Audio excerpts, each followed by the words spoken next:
नमस्कार मित्रांनो. आकाश जसं विशाल आहे, मर्याद आहे त्याला सीमा नाही.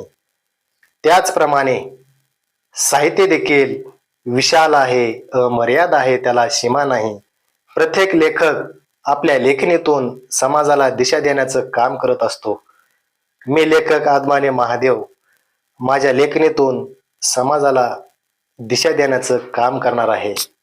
माझा आजचा सुविचार: मला लेखणीचा छंद मोठा, मला लेखणीचा छंद मोठा, घाबरतात अज्ञानाच्या रात्री, तिच्या प्रखर प्रकाशाने, तिच्या प्रखर प्रकाशाने बदल घडावा मनुष्याच्या अंतरी, बदल घडावा मनुष्याच्या अंतरी. मी माझ्या लेखणीतून समाजाला दिशा देण्याचं काम करणार आहे. मित्रांनो, प्लीज माझ्या चॅनलला लाईक करा, सबस्क्राईब करायला विसरू नका. धन्यवाद.